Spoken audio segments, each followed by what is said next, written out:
All right, let's jump right in. Some problems just feel permanent, don't they? Think about a polluted river or a power grid that's constantly overloaded.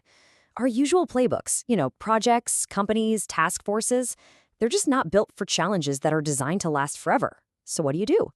What if we need a totally new kind of company? One that isn't built to finish a job and go home, but one that's actually built to live forever. So I want you to forget the idea of a company as some kind of machine, right? Something designed to extract value and then get scrapped for parts.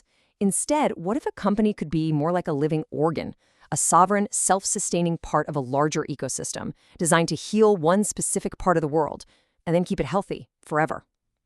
That's the huge idea we're going to unpack today. But first, to really get it, we have to understand the kind of problem we're up against. Because these aren't your normal, everyday business challenges. Nope. These are problems that are, quite literally, built to last.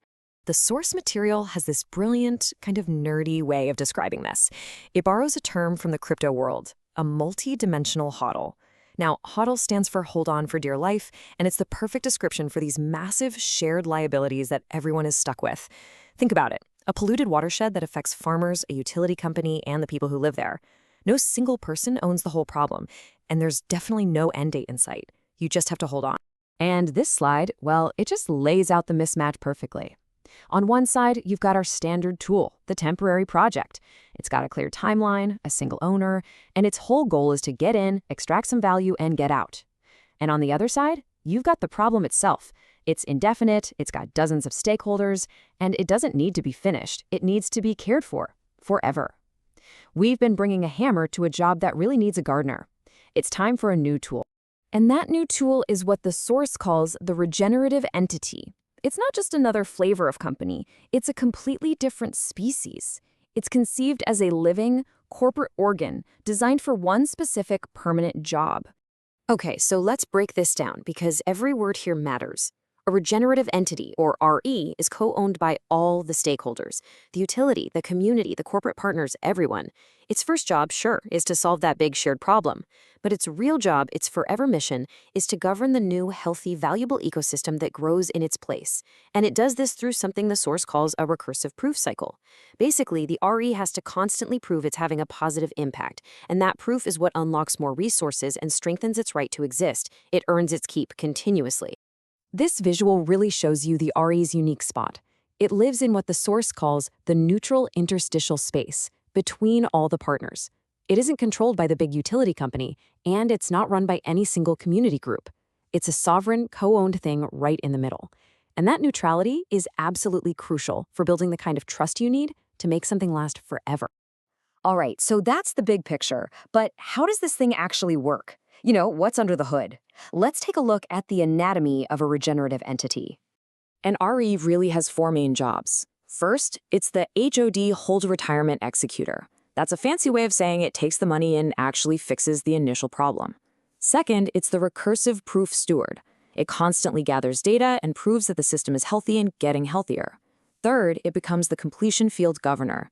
It manages all the new value that shows up after the problem is gone. And finally, and this part is so cool, it acts as a geometric intelligence node. That means it's not static, it's a learning entity, constantly evolving and getting smarter about how to care for the specific place it serves. This leads to another huge difference. A normal company lives and dies by quarterly reports and 5-year plans, right? Well, an RE throws that playbook out the window. It doesn't run on a timeline, it runs on state transitions. It only moves from one stage to the next when it has hard proof of success. So it gets constituted, then it starts executing, then it proves its solution is sustaining itself, and finally, it starts propagating, helping others copy its success. Progress isn't measured by the clock, but by proven results. And here, this is where the economics get completely turned on their head. The model is built on what's called a 98-2 flow.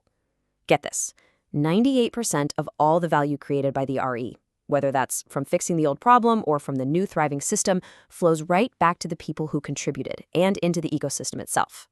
Only a tiny 2% is used to keep the lights on for the support organizations. The entire system is designed for regeneration, not for extraction. So that brings us to what might be the most revolutionary part of this whole idea. The RE's job doesn't stop when the problem is solved. In fact, that's when its most important work is just getting started. It's all about governing the aftermath.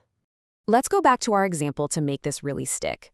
The initial problem, that shared liability or HODL, is a polluted watershed. It's a risk, it's a mess, it's a headache for everyone. And RE is formed to clean it up. But here's the thing. When you clean up the watershed, you don't just end up with a blank slate. You get something new, something full of potential.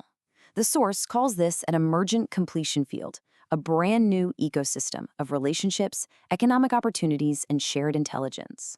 And this table just makes that idea click. Think about it. You're not just cleaning up a toxic brownfield site. You're creating the foundation for community land trusts and new local economies. You're not just fixing a congested power grid. You're opening the door for totally new markets in predictive maintenance and distributed energy trading.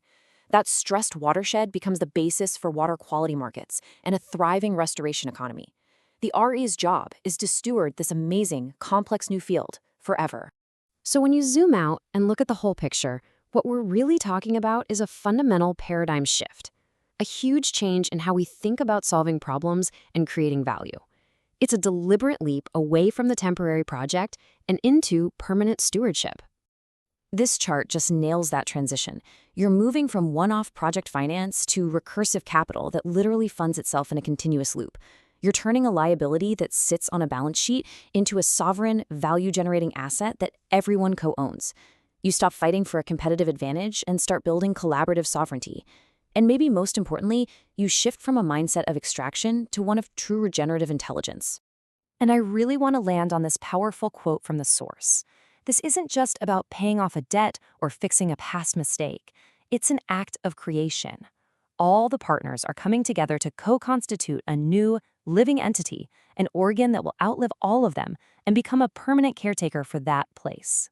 And that leaves us with this final, really provocative thought. This framework suggests that the things we see as our biggest, scariest, most permanent risks, our contaminated lands, our fragile energy grids, could actually, with the right structure, become the raw material for our most valuable, most resilient, and most generative assets. So the question is, what could you build if you started thinking that way?